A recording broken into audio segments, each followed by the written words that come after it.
Gloucester History Festival. Beams and the Blackfriars were donated by Henry III. And I mean, there's so much great stuff that goes on here. If anyone's not been to Gloucester History Festival... The Gloucester History Festival special series on History with Jackson. So hello and welcome back to the History of Jackson podcast. And today we are joined by James Clark to discuss his fantastic book, The Dissolution of the Monasteries. How are you doing, James? I'm very well, thank you. It's great to be here. It's great to have you on. But I think the first question I want to ask you is, what inspired you to write this book and tell this story?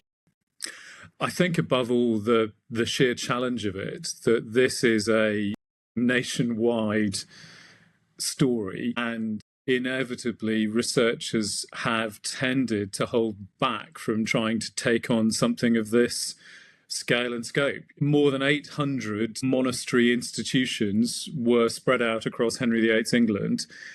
And of course, the story of their closure, the takeover of buildings and property and fixtures and fittings and the dispersal of people, this is an enormous cultural and social revolution, and one that historians had tended in the past to examine through particular case studies. And I suppose I absolutely relish the challenge of trying to capture it all, to try and paint in the not just the focused picture, but the foreground, but that whole landscape of change. And as a historian, I love to get into the archives. One of the best aspects of my work is going around the country, digging into this and that collection of documents. I could see that in this subject, here was an opportunity, daunting, but a great opportunity to get out there and to understand something that affected every part of Henry VIII's kingdom at ground level. I knew that it was going to be a significant challenge, but I tend to run towards those rather than shy away. Now, I could certainly see within the sheer amount of examples that you used in the book that it was a huge amount of archival research. But you mentioned one interesting word there within your answer, saying that this was a social revolution. And too often I feel that this moment gets caught up in the political events of the time. So how important were these religious communities to their local community?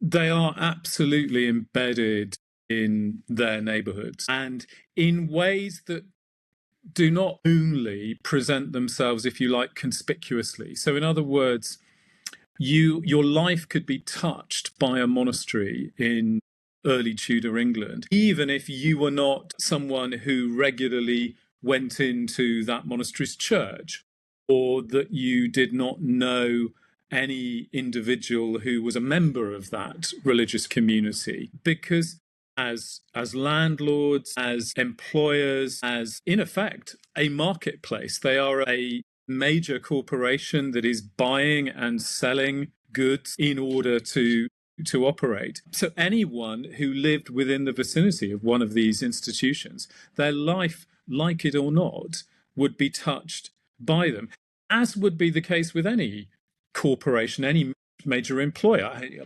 Many people live in cities around the country where there are universities, as I do. You need not have any direct connection with that large institution for your life nonetheless to be touched by it. And I think we have to understand it in those terms. And at this distance of time, that's quite a challenge. I think if you say the word monastery, you immediately think of quite a rarefied, separated world of religious practice, which is going to involve only a select group of people. We have to break that down, really, that assumption that we make. Henry VIII's subjects in the early 16th century in England and Wales would have understood these places as much as economic, social, cultural centres that were part of their environment. They sat there under local horizons, affecting every aspect of life. And it's remarkably interesting to see them being so interconnected in a way that many people don't consider them to have been today. But then there's also that kind of difference between these institutions. You have abbeys, monasteries, priories and friaries, as well as convents. So are they all acting differently within this early Tudor world? Yes, that's absolutely right. Again, I think in our contemporary 21st century Britain, if we have an understanding of there being church institutions, we understand them to be really quite uniform. There is such a thing as perhaps an Anglican church in your neighbourhood. There may be a Catholic church. There may be a Methodist church or another non-conformist one. But essentially, there's a bunch of Christian churches and places of worship representing other faiths. But there's a certain sense in which they all fit into a pretty neat and understandable template.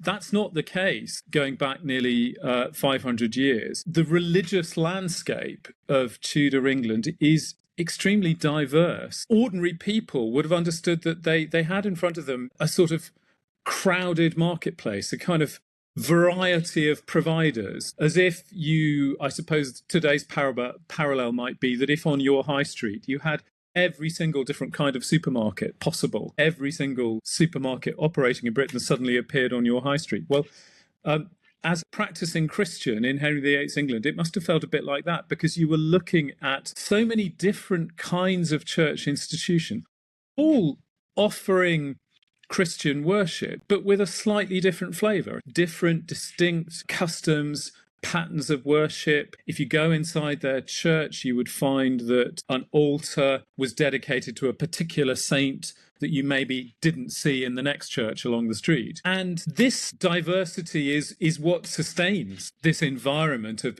different churches that most people in Tudor England, they, in a sense, as we do today in any commercial marketplace, they go to different providers for different things.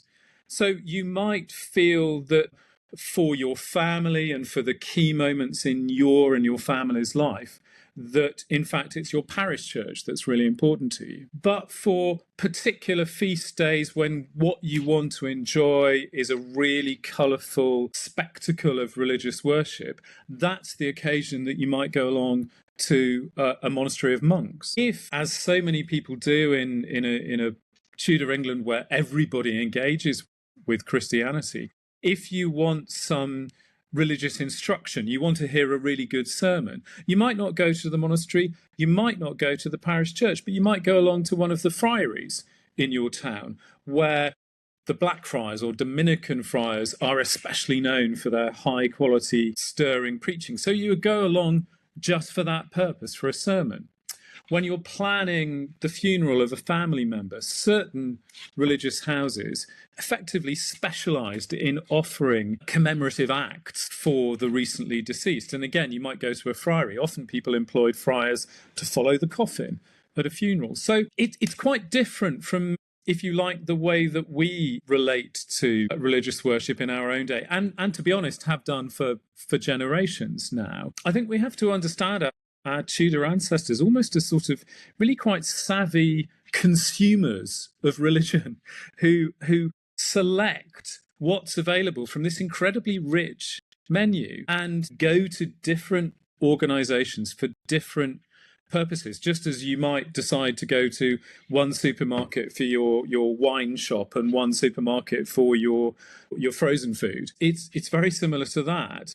And it's for that reason that from the neighbourhood point of view, this seemed an entirely sustainable situation, that variety was good. I mean, consumers generally, whatever they're consuming, would say variety, choice is good. And perhaps one of the first challenges that ordinary people feel about the changes that Henry VIII's regime is bringing in would be that sense that choice is narrowing, the sense in which you can have a relationship with more than one church, you can experience religion in different ways at different times, is being taken away from you. For a lot of people, perhaps that would be the first visible sense that something that they don't necessarily buy into is beginning to happen.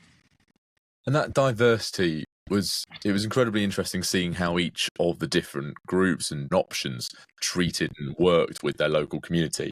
But then you were mentioning when ordinary people can start to feel this process, this dissolution process, how does it actually begin?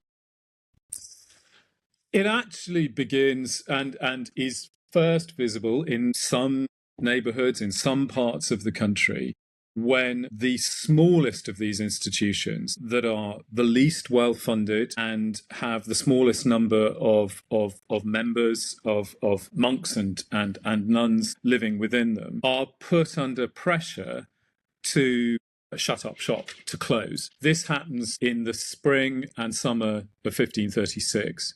Now, pressure on small religious houses, small monasteries, to really question whether they can continue, are they really viable, wasn't new. It wasn't introduced under Henry VIII's regime.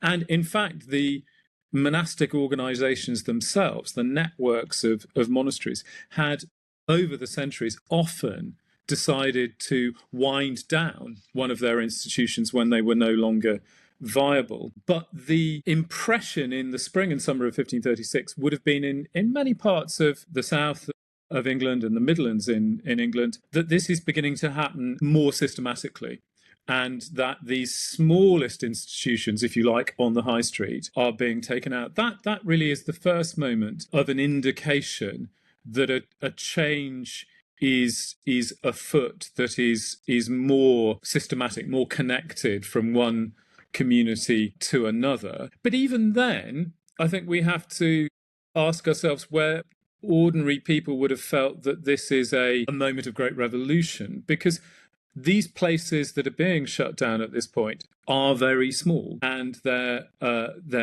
personnel are a small number, and the extent to which the local community had really interacted with them would have been much more limited than some of the greater abbeys and the bigger friaries. When we talk about the impact of Reformation generally, not just the dissolution, it's so difficult for us, of course, not to look at this all in retrospect. The fundamental difference between us and our Tudor ancestors is that we know what was coming next. And it's so difficult for us to put ourselves into the minds, into the perspective, the outlook of those present in provincial England and Wales in 1536. What they would have thought is, okay, the government is moving much more directly and consistently now to trim away the weaker institutions. But I suppose, to take an analogy that many of us over the last few years in Britain perhaps can recognise quite well, we've seen in recent years high street chain stores shut down. Now, that can sometimes happen almost overnight, that a certain chain shuts down and you see that it's boarded up on the high street. But it doesn't mean the whole high street has boarded up. It doesn't mean that you can no longer go shopping in your high street. And I think that's effectively what most people in most parts of Henry VIII's England in the middle of the 1530s would have confronted. That, okay, most of the other church institutions, it's business as usual. But that one that people had really stopped going to, and there weren't many people there, just like a chain store that was past its best, that one is no longer there, and it does look like now it's all chained up and boarded up and fallen silent. And I think in 1536, for most people, is what they would have noticed. And all that happens is that they continue their relationship with the all of the other institutions that remain. Of the more than 800 religious houses in Henry VIII's England, the number actually shut down in this first step in 1536 is fewer than 200. So it really is just the removal of the least viable. And there's very little indication at that point that the government regime has a grand plan for something much more comprehensive. Almost certainly because the government doesn't have a plan at this stage. Henry himself is, like many of his contemporaries, absolutely of the view that religious institutions should be viable, and if they're not viable, there's no good reason for them to exist. But there's no indication that he is embarking at this stage on the removal of monasticism from England, a sort of demonasticization. There's not on his agenda at this point. So is there because obviously Wolsey was very involved in this first step, is there a change after the death of Wolsey and the rise of Cromwell in this movement? In many ways, in the early years of Cromwell assuming the position that his master Wolsey had once had as Henry's chief minister, what Cromwell seems to be trying to do is actually to revive the approach of his now dead master Wolsey. Wolsey had wanted to see the most egregious examples of completely unviable religious institutions being shut down, and he was serious about wanting to redeploy their resources for other kinds of institutions, particularly schools and colleges. He also wanted to bring these institutions that in many cases were entirely self-governing, very wealthy, more closely under the authority of the Crown. He wanted to ensure that the Crown could take full advantage of the resources of these institutions and to ensure that they recognised that ultimately they owed their obedience to the Crown. Early on, Cromwell is looking for the same. He is taking every opportunity to remind the abbots and abbesses of the wealthiest monasteries that they owe their allegiance to the Crown and they can't act with complete autonomy, complete freedom. He is eager, just like his master Wolsey had been, to target small religious houses for change, reform, or closure where there is evidence of maladministration or corruption. And in 1532, he is working actively to close one monastery in Aldgate for that reason. But at the same time, he is, just like Wolsey was, he's eager to put together a sort of network of leading abbots, abbesses, to bring them into closer connection with the Crown. If Cromwell, in the early years after he assumes the position of chief minister, if he has an agenda above all, it's to ensure that he can bring the leadership of the church on side with Henry, and with Henry's primary objective, which is to free himself from the authority of the papacy in Rome, to achieve the divorce from Catherine of Aragon, to marry again, to secure his dynasty, hopefully with the son that lives. And what Cromwell is first of all keen to do is simply to ensure that there is a sort of what we might call a compact, a sort of deal between the hierarchy of the church, including the heads of monasteries, and the royal regime, so that they are working together, they're not trying to pull against one another. And I would argue that for much of 1530s, even after some smaller monasteries, less viable monasteries have been shut down, that's still the primary objective. I would suggest, in fact, that Henry himself only turns to looking for the closure much more systematically of monasteries when he begins to lose confidence that he can bring this hierarchy on side, when it would seem, in fact, that what he'd hoped for, which is that they would support him in securing the break with the papacy, securing the divorce, marrying again, when that agreement seems to be breaking down, when in fact there are rumours and suggestions and some hard evidence that some monastics are beginning to turn against the idea of the king being supreme governor of the church, against the idea of a kind of English church, Ecclesia Anglicana as it is called. It's only at that point, and that comes late in the 1530s, that Henry almost, I would say it's not too strong to say, he begins to panic. Henry, of course, we are familiar with his complexity as a character. At the core of him is a need to be assured of the security of his position as king. He's the son of somebody, after all, who usurped the throne, who seized the throne and won it on the battlefield. And Henry, I think, never loses that sense of vulnerability, of fundamental vulnerability. Can the Tudor dynasty establish itself? Can it hold the English throne? For much of the 50s and 30s, his view is that monasteries, like other church institutions, bishops, so on, they can reinforce his position. They can provide some of that security if only he can establish a close compact with them.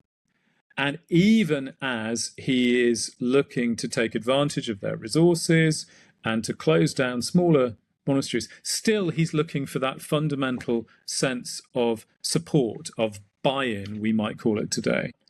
And anything that happens in the 1530s that suggests he might not get that buy-in tends to make him panic. That's when we see Henry making these sudden, often savage, often violent decisions, when that sense of his own assured security is really under threat. That's when we get the, as it were, the kind of Hollywood Henry VIII who is arbitrary and unforgiving when he's threatened, like a sort of vulnerable animal whose position is threatened. And it's really interesting to not only see Henry's complexity as a character play out through this, it's also interesting to see people's reaction to that. So how do the monastic orders and their local communities respond to Henry's kind of lashing out and use of arbitrary power? The monastic orders, I think the monastic establishment is very wary of this royal regime. Historians have often wondered, why do we not see more resistance? I think there is no doubt that they make a pragmatic deduction that it's in their best interest to pursue finding common ground, finding that compact with Henry, rather than to pull against it. As early as 1534, with Henry's Act of Supremacy, the vast majority of this constituency across the kingdom are prepared to come forward and buy into it. There is a febrile atmosphere, as by 1535, profile figures, Thomas More, John Fisher, Bishop of Rochester, are executed for their resistance to Henry's religious changes. There is a febrile atmosphere in the communities. The little bit of evidence that we have, letters that are written, comments that are reported, suggest a real sense of fear that a word spoken out of turn could result in arbitrary punishment. As the regime supervises the monasteries ever more closely through the 1530s, they are acutely conscious that anything that it is interpreted as a challenge to Henry's authority could rebound very badly on them and on their institution. But I think there's something really important there in what they're reacting to. Again, I think the reaction reinforces the point that I'm making here, which is that they are as aware as anyone that what Henry is about here is not a fundamental revolution in religious culture in England. This is about securing his authority. And I think monastic England is very well aware that so long as they can demonstrate their commitment to the kind of all-encompassing crown authority that he's searching for, he's hoping to see, then their place in the regime could well be assured. And this is why, as I suggest in the book, I think quite a number of the leading monasteries take the view that it's not over till it's over, that as long as they can continue to convince the king that they are fully signed up to playing their part in creating what Henry calls his imperial kingship, this all-encompassing authority, the panacea that will ensure that this usurping dynasty will be secured for the future. As long as they can demonstrate that they can play their part in that, they feel that they can survive. It's very difficult to guess at what the people around them out there in the neighbourhood are thinking at what's happening. I think what we can reach out for are sort of proxies that it might be an indication of the attitude. It's clear that most people do not withdraw their interest in the particular character of monastic religion just because of the churn of royal policy. The reaction of ordinary people, I would say, is much more almost sort of dispassionate and pragmatic. When it becomes clear that the friaries, which don't have large amounts of property, they depend on the charity of the people in the community where they are located.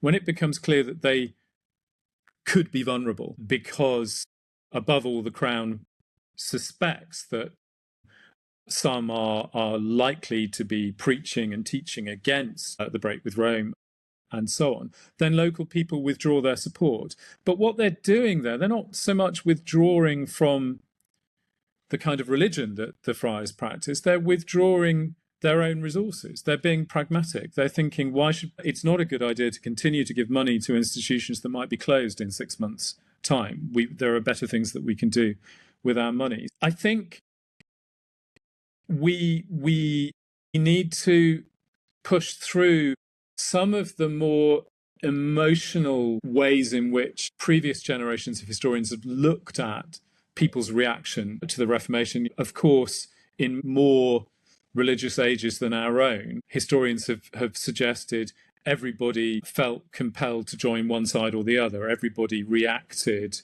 in religious terms to what was going on. I suspect actually not. I think people are pragmatic. It's clear from the bequests they continue to make to the abbeys that are still going, the fact that young people still come forward to join monasteries, even in 1537, 1538, and 1539. People's fundamental commitment to this style of religion hasn't suddenly wiped away. They are, if there's any reaction at all, it's sort of, they are circumspect. They are a bit wary, a bit cautious. Just as if you see the familiar profile of your high street changing a little bit, you probably go to town shopping a little bit less than you used to. People are conscious that there is change in the air, and it encourages a degree of caution.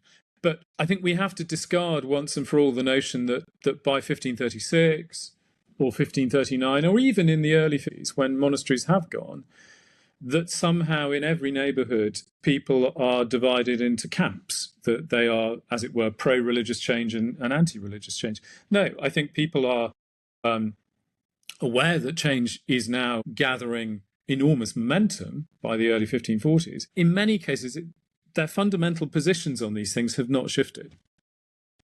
I think it's very, very helpful, that analogy of comparing it to the high street and giving people the option, showing that people had options, and comparing it to, if a shop's disappearing, why would you continue to spend your money there? It makes sense, and it puts us in that mindset a little bit better. But then, often what we do today when we see and know that shops are shutting on the high street, we often forget about what happens to the people who had jobs there, the building, what happens to the building. So within this moment, this closure of religious houses, what's happening to the people who are losing their profession? And then what's happening to the buildings as well? Because these are quite big and expensive buildings to look after. Absolutely. I think you're quite right that for the wider community, I think as there so often is when an institution shuts down, unless you're directly involved, you will notice it at once briefly, but then a kind of general amnesia waves over the community, and most people are not giving a second thought to the fate and the fortunes of those directly affected, and I'm sure that's true in this case. In fact, as again is often the case when something shuts down, visible change only happens slowly. Most buildings remain standing. Buildings are mothballed rather than immediately razed to the ground. I think I'm afraid too often historians, archaeologists have been rather too quick to make a kind of general sweeping statement. Oh, of course, this was demolished at the Dissolution. Well, of course, churches, convent buildings, and so on eventually are removed. But many of them, 60, 80, 100, 120 years after it ceased to be a monastery. We know in the city of Gloucester that there are still clusters of buildings, major buildings, close to the centre of the city that are monastic buildings still standing at the time of the Civil War in the mid-17th century. So for the generation who watched the dissolution happen, the visible changes unfold very, very slowly indeed. Your cityscape of spires and towers and arched windows and so on does not somehow become reordered and remodeled overnight. The first thing that you would notice, I think, is the silence. As you do when a big institution shuts down, you notice that it is no longer humming with life. You notice the change in traffic. I think you've got to remember that most provincial cities and towns in England, in spatial terms, in the Tudor period, are pretty small. Just a grid of half a dozen major streets crossing one another, with often really quite large populations contained within that space. It must have been immediately obvious that traffic was redirected. If one of these institutions is no longer operating, then people are no longer coming in and out all of the time. And just because it's a monastery, it didn't mean when they were operating that they were somehow secluded and enclosed and locked up. Again, I think too often we think about monasteries as if they were all Trappist monasteries where, it was completely silent. You never saw anyone. If anything, an early Tudor monastery is the complete reverse of that. They are bustling with life and people coming and going all the time. So the ending of that would have been clear. What happens to them? We have to make a distinction between the religious population, that is the people who lived as monks, friars and nuns, and then the people they employed. So for the monks, friars and nuns, they don't disappear. They would have remained visible and familiar to their neighbours. The men, many of them, take licenses to turn themselves from monastics into what we call secular priests, that is, priests, as it were, in the mainstream church. And where they can, many of them take positions in churches in the same neighbourhood, or at least in the outlying hinterland. So many people who may have remembered going to listen to a friar preach in their friary would now find them turning up as curate in one of the local parishes, for example. The women are not priests, of course. They're also, as long as Henry VIII lives, they're required to remain under their vow of chastity. So they have very limited options. Some return to their own family, but in a way that I think is kind of heartening in that it shows that early Tudor women were not somehow lacking the desire for independence that we would hope for.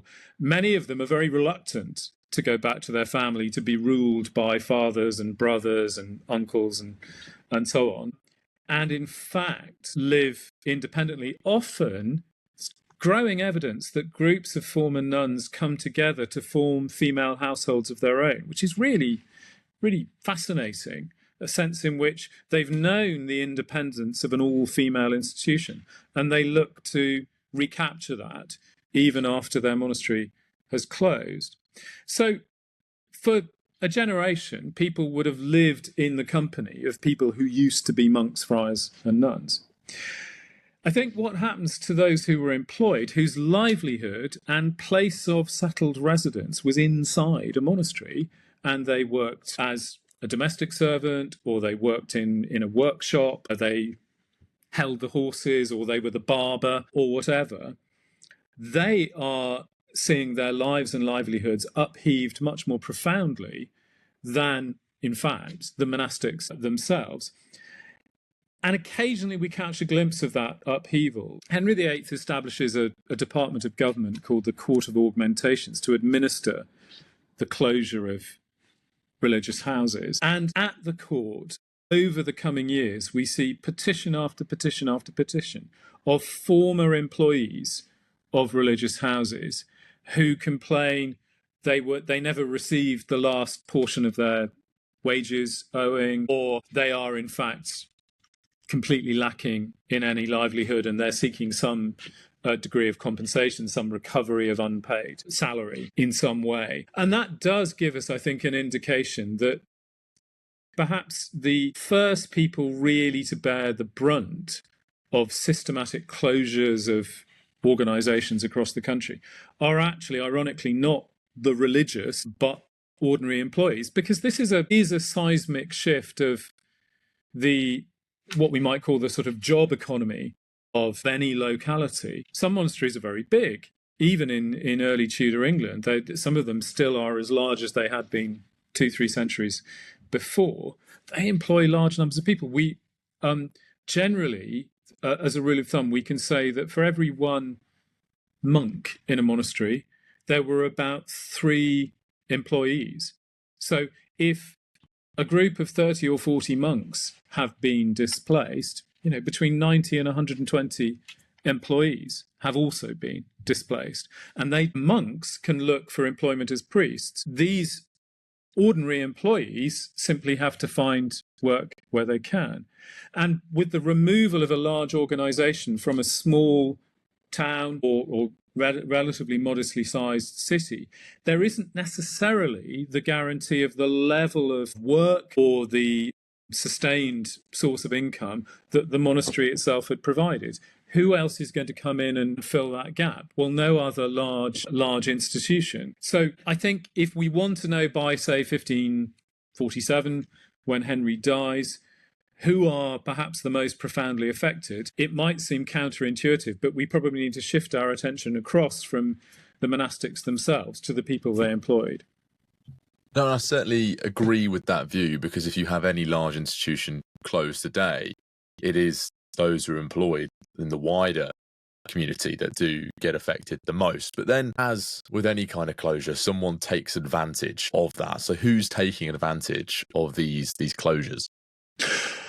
All kinds of people. I mean, you could say at one level that particularly with the final closures, the monastics who'd tried their best, their utmost in the 1530s to show that they were ready to play their part in Henry's regime, for that long cooperation with all of the changes that Henry and Cromwell are bringing in, they are rewarded with substantial pensions that are paid from the original income of the monastery.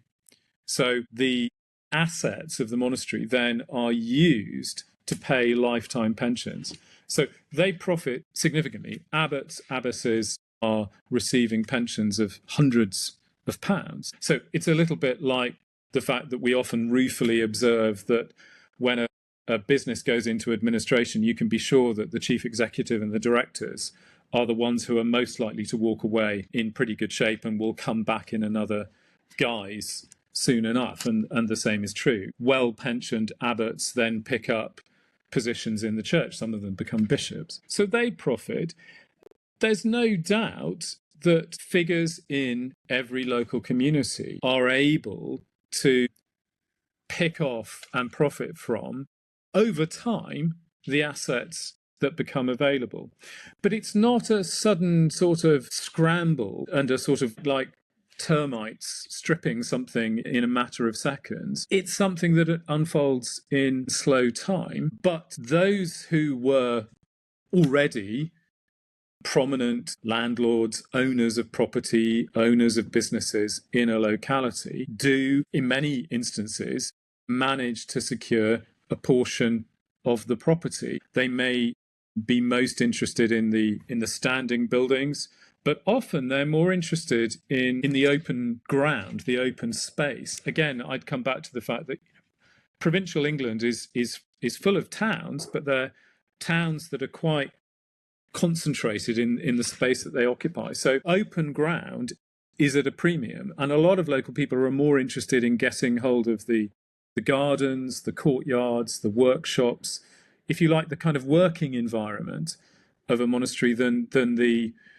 prior's lodging with all of its grand accommodation. They are interested in open ground also because, as we know in our own day, it's true also in the 16th century, new build is much easier to carry out and much lower cost than converting old buildings. So actually, it's a bit of a myth that everybody sort of falls on old monastery buildings thinking, oh, that's going to be make a fantastic house for myself. Actually, no, it's incredibly costly to convert an old building. What they want above all is that open space. So friaries in provincial towns that have occupied quite a few acres, and they've got gardens, they've got courtyards, they've got cemeteries and so on. That's what people are eyeing up first and foremost. Local people do, perhaps above all in the months and years immediately following the closure of a monastery, they are especially eager to buy fixtures and fittings. Some more than others. Some, again, carry a particular premium. The incredibly rich textiles that filled altars and covered the backs of the priests, the monks and the friars in their acts of worship. These are bought in really large quantities. Local people come and buy dozens of vestments because they're made from rich fabrics, velvet and silk and cloth of gold. And there is something of a sense of, with those high quality furnishings, there is something of a sense of a sort of garage sale. In some localities, we know that word goes out that there is a day or a couple of days when there will be a grand sale and people come. You know, it's more like I suspect a high-end auction sale rather than a sort of car boot, but it's an opportunity to carry off really high quality items. So there is a sense in which local people do focus on the materiality of this monastic tradition and see it as something that they can enrich their own lives with. But the caveat to all of this is, and it's often been forgotten when historians write about this, is so many of these assets in the months and early years that follow the closures are retained by the Crown. So there is an enormous amount that cannot be touched. So often the Crown, even when it grants an old monastery site to some local landlord, it will come with all sorts of exceptions. You can't remove the roof. All of the lead is reserved for the king. All of the decorated stonework is reserved for the king. This, that, and the other is reserved for the king. So in fact, rather than there being a complete free-for-all and a great moment for people to line their pockets and enrich themselves, it's much more restricted than that, which may be one reason why those with disposable incomes are spending a lot on the fixtures and fittings, the furnishings, because those tend to be the assets that the Crown is much less interested in. The Crown is interested in the standing buildings, the fabric, but not so much in what filled these buildings.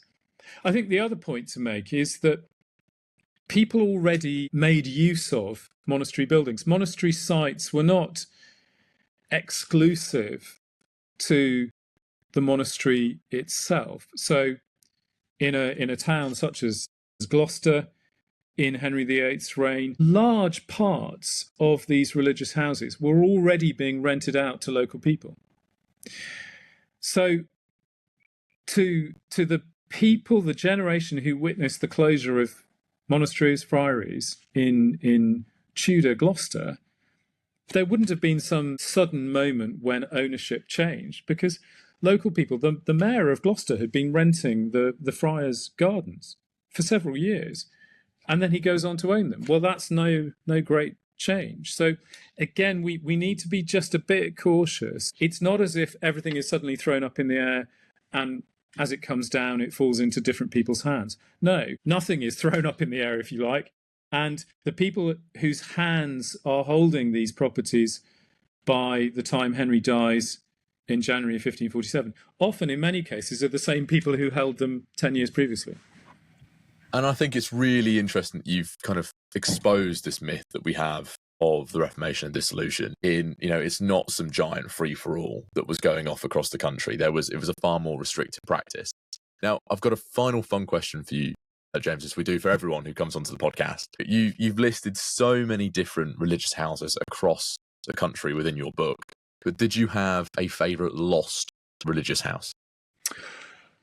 Oh, goodness. That's a great question. I think over the course of this research, my starting point was as a researcher who'd written previously about great abbeys, and I was coming to the story, the legacy of the friars, quite fresh. That was an aspect of research that was quite new to me in embarking on the book. And I think they were so central to the life that most of us lead, which is urban life in England and Wales. And they have been erased so much more completely than so many abbeys. You go to Gloucester, the abbey becomes a cathedral, and we can still see much of the Benedictine Abbey of Gloucester. Go to Glastonbury, okay, it's a shell, but you can still get a sense of the profile of an out-of-town abbey like that. The friaries are almost completely invisible to us.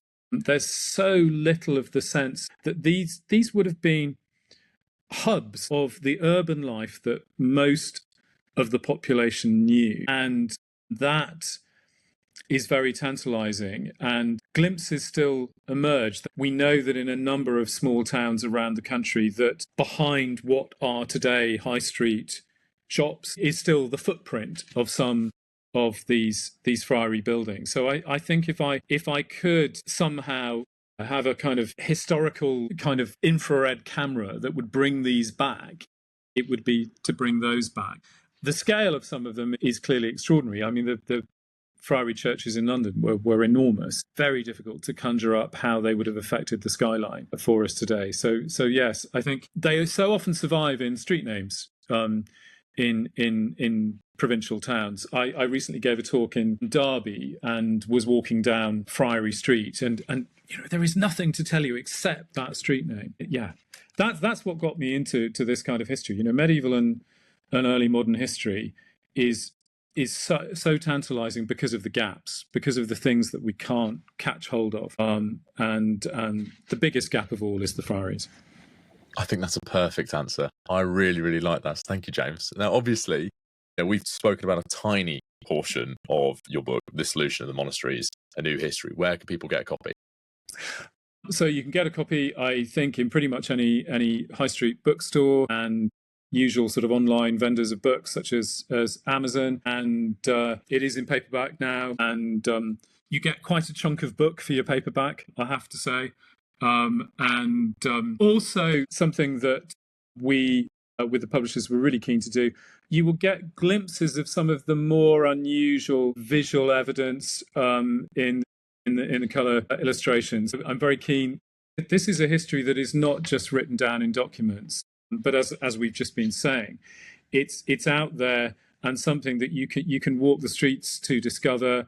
You can still see fragments of whether it's stained glass or stonework or inscriptions. And I'd really encourage, I hope people might be inspired by some of the glimpses in the book to get out there.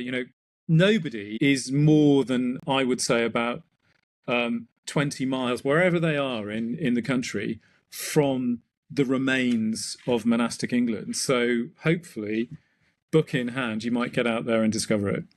Well, I'll make sure there's a link in the description below so people go and get a copy and go hunting themselves for those glimpses. But thank you very much for coming on, James. Thank you very much indeed. The Gloucester History Festival. Beams in the Blackfriars were donated by Henry III, and I mean, there's so much great stuff that goes on here. If anyone's not been to Gloucester History Festival, The Gloucester History Festival special series on history with Jackson.